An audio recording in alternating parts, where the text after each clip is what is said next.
娘娘，人到了。臣刑部侍郎陈莹蒙召，向太后娘娘请安。臣刑科给事中张遮，拜见太后娘娘。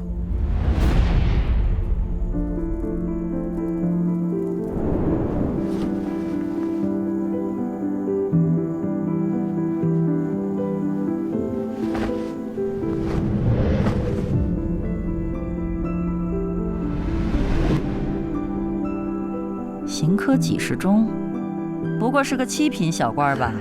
回太后娘娘，张大人入刑部短短10日，就已经处理妥当积压了大半年的刑名之事，乃是个中好手。臣唯恐力薄，慢待了娘娘之事，是以待了张大人。案情之事，路上都已经知晓了吗？都已经说过了。那你2人就给我好好的查，看看幕后到底是什么样的小人在作祟。敢问今日一案的物证现在何处？陈大人，请看。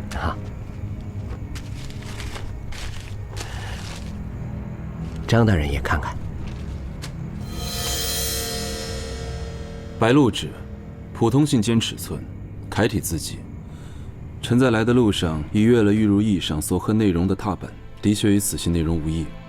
张大人的意思是，这东西在谁的手里，谁就与逆党有关？未必。物证如此明晰，还只是未必？张大人是何居心呢？与逆党有关之事本就错综复杂，律例有言，无证不罪。单凭一张纸尚不能定罪，还需查清原委，方能断言。张大人果然是个直臣呢。那是自然。敢问此物是何人、何时、从何处搜来？是咱家依娘娘之命在宫中清查，今夜亥正一刻，自杨芷斋、江雪宁房间抄检而出。房中很大，我问的是何处？是夹在书案上的一本书中，藏得十分隐秘，若非仔细翻找，恐怕是难以发现的。什么书？这个……回大人的话，小的不大识得字，就记得那书皮上有4个字，只认得一个画字。书呢？没一并抄来。问你呢？这是围炉诗画。臣女的案上只放了这一本书，且在黄公公带人来搜查前1个时辰刚刚读过，案上其余都是些笔墨纸砚，是已记得清楚。娘娘，臣观这位姑娘脸色不对，可否恩准她先起身？臣只恐审问一半，她就晕厥过去，会耽误案情的。只怕她不把我这泰安殿掀了都是好的。你起来吧。是。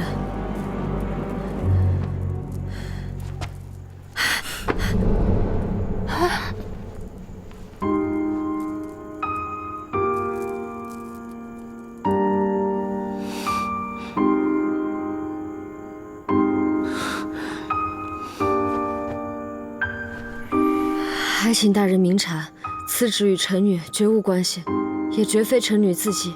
空口无凭，如何自证？臣女可为江二姑娘作证。太后娘娘，张大人，臣女略晓书法，江二姑娘最初写的乃是行草，后随先生学习楷书，可尚如孩童蹒跚学步，断写不出此页字迹。多谢薛大姑娘。这位姑娘所言虽有佐证，但字迹仍有仿写的可能，暂且不论。洪公公，张大人，您今日要去杨芷斋查抄的消息，都有谁知道？因兹事体大，咱家也怕有奸邪事先藏匿，是以不敢提前声张此事，拢共也就手底下几个太监知晓。不过，刑部问话，如实作答便是。是。不过咱家是有时得太后之命，自西宫开始查起，夜查杨芷斋是亥时，中间有2个时辰，也许流走了风声。敢问黄公公，杨芷斋宫人现在何处？出了这么大的事，一案公归，暂作拘缉。不够，所有今日进出过杨芷斋的，且从虚症到害症这一个时辰都还在的工人，都应当拘禁以备讯问。张大人的意思，像是想证明此事系旁人陷害，为什么不先问问此事嫌疑最大的人呢？太后娘娘稍安勿躁，若要证明此物与江二姑娘有关，并不困难。张大人有办法？宫内对于出入物时检查极严，伴读入宫之处，皆要查过所携之物。所以，若非是江二姑娘买通了当时检查的工人，那此夜作乱妖言便该出自宫中。兵役纸3刀，白鹿纸2刀。宫中一应纸品皆有定例，不许肆意火焚，便有用过也收于一处，管之甚严。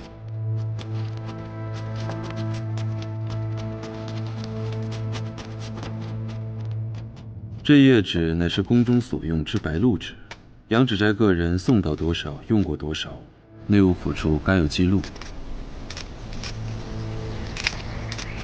太后娘娘若怀疑此言乃是江二姑娘所写，与玉如意案有牵扯，不妨下令调内务府用度账册，再查杨芷斋的指数。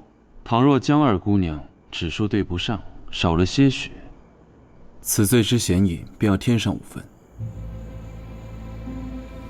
张哲素来严谨，这话说的却有些不对劲。难道他是想……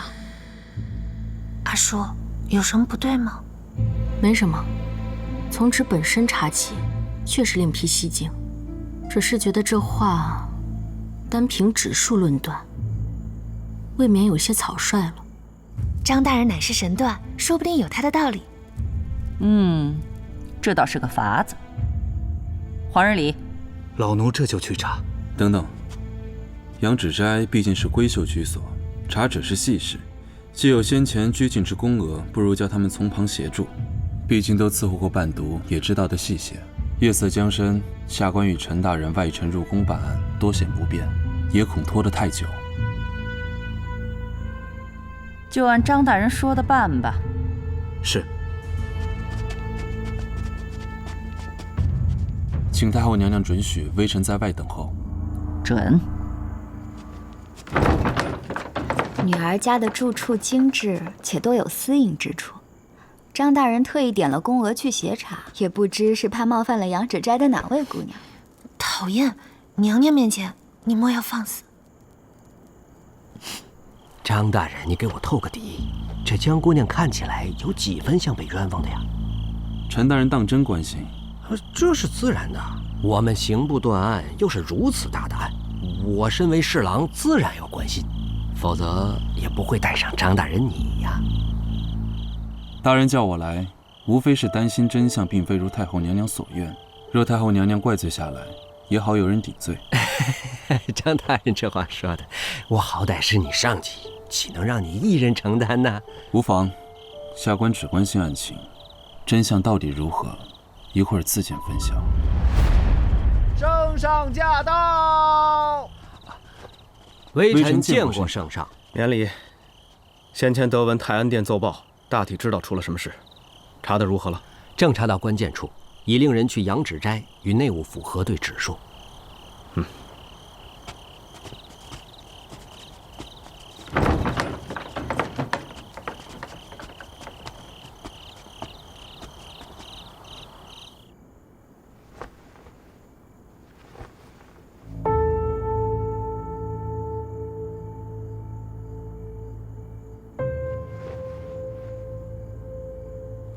大夫，父亲怎么样了？总算是稳定了，之后须得按时服药，好生静养才是。多谢大夫。也多谢诸位了。好了，我送柳大夫出去吧。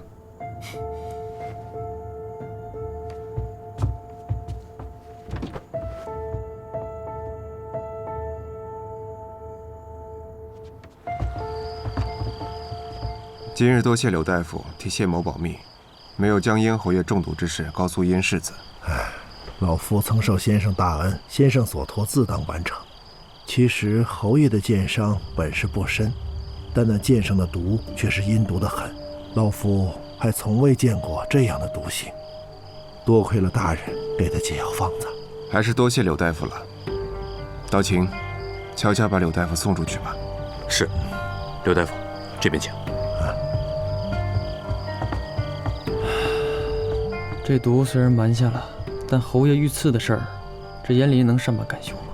无凭无据，只会反被薛家扣上诬陷的罪名。我会让他先按兵不动的。关今日之事，的确是薛家所为，但这剑上的毒，却出自平南王一脉。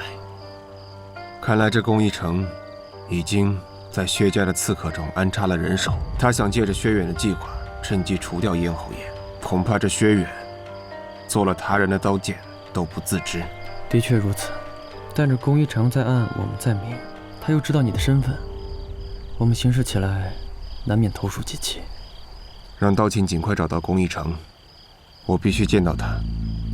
今日咱们动静可不小啊，你可想好明天要如何收场？倘若圣上察觉了你插手侯府的事儿，总得找个圆满的说辞。放心，我自有考量。先生，你怎么翻进来了？宫里情况如何？说来也巧了，属下正准备按照您的吩咐，把那陈英送进宫去。谁料太后那边竟派人指明要刑部入宫查案，倒也省得动用先生的玉牌了。这宁儿不是个坐以待毙的性子，定是他想办法把事情闹大的。刑部接手此案，倒是绝了宫中有心之人的布局，不按对方常理出牌，正是破局的开始。那陈英推说他不会查案，本不想去的。不过那张遮也在刑部衙门里当值，陈英知道他是断案高手，便带着他一起去了。张遮，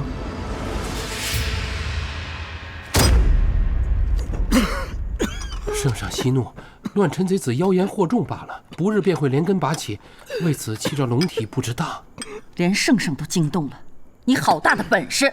回娘娘，逆党一日不除，宫中人心惶惶，圣上与娘娘忧心难寐，臣女理应分忧。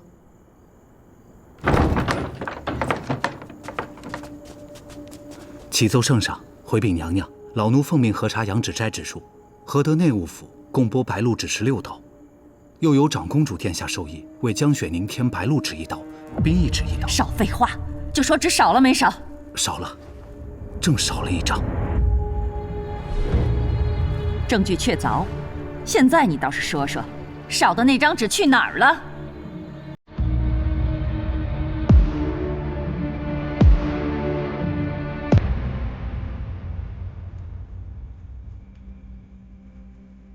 娘娘莫急，现在定罪臣女为时尚早，臣女斗胆猜一猜张大人的用意。眼下可是要传方才去核查纸张的工人入殿搜身。正是如此。又弄什么玄机？回圣上，和指数对不上，一有可能是江二姑娘真的失涉其中，二有可能是核对的人有问题。说清楚些。方才去核对指数的工人，应该都被告知了微臣的意思。倘若这里面真的有暗害江姑娘之人，就算事前忘记了数目之事，定也会趁此机会偷盗纸张，藏匿于身。而那人又必须跟着众人回来复命，仓促间定无法销毁纸张，还请圣上下令将他们一一搜身。倘若排除众人嫌疑，方可言江二姑娘问题最大。张遮，原来你早有计谋，故意隐瞒哀家，愚弄哀家是吗？还请娘娘恕罪。张大人只是觉得幕后之人胆敢利用黄公公在娘娘眼皮底下行栽赃陷害之事，定有图谋，因怕打草惊蛇，是以不敢走漏风声。宣安在殿门外一一搜身。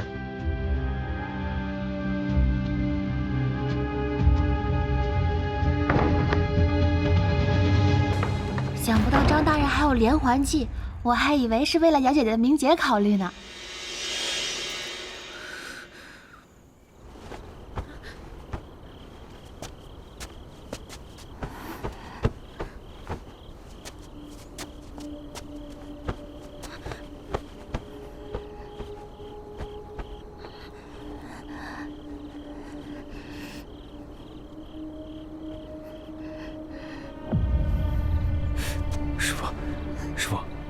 第二排最右边那个似有异样，他一直捂着自己的腰间。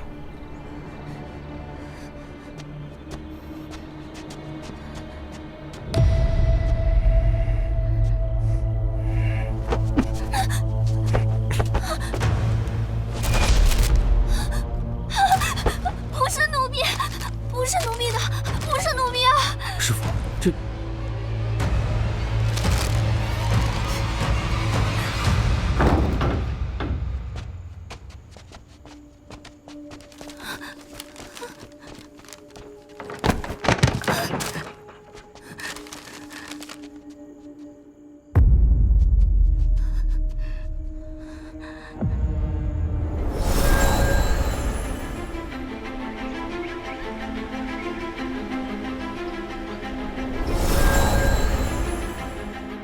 圣上，太后娘娘，此人乃是杨芷斋伺候的宫娥焦蕊，奴在她身上搜到了这已经用过的白鹿纸。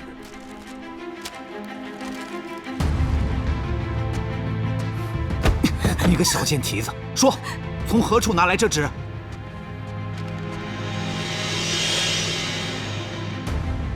回圣上，娘娘，这张纸上的字迹正是臣女所写。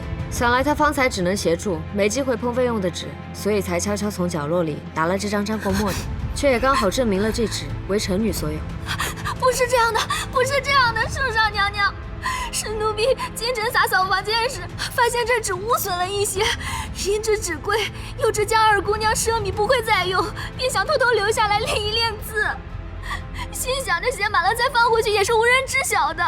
谁知今天扯出这般大事，奴婢实在是怕极了，所以刚才不敢说出来。既然你说你想要练字，那想必是识字的，不妨念念这上面写的是什么。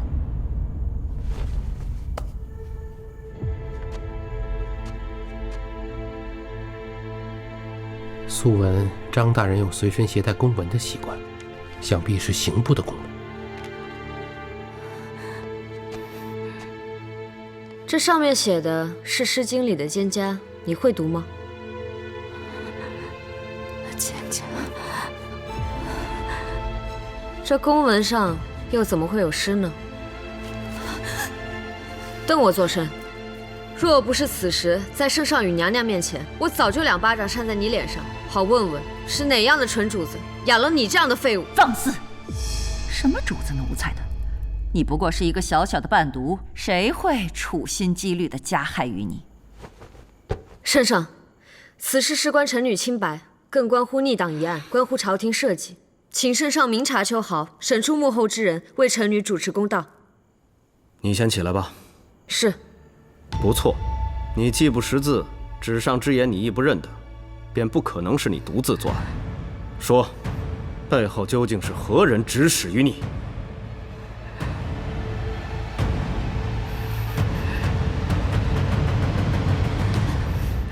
奴婢背后无人指使，奴婢是受了江姑娘的苛待，又眼见她3番4次的谗言挑唆长公主，牺牲不忿，又听别宫传出黄公公率人查宫一事，便鬼迷心窍，生出了这陷害。胡说八道！你到现在还贼心不死。王心义，现在就叫人将他拖到宫门之外停杖，打到他说实话为止。不要！罢了。母后有何不妥？这个时辰在宫门外打打杀杀的，你让六宫如何安歇？本来查逆党之事就毫无头绪，这好不容易牵出个线头，顺藤摸瓜便是。你身体还抱恙，急什么？是儿臣疏忽，忘了母后病恙方好，宜当静养。这样吧，便让王心义将人带到慎刑司，审问清楚，可好？好了，折腾了一夜，这天都快亮了，哀家也乏了，都回吧，有什么事儿改日再说。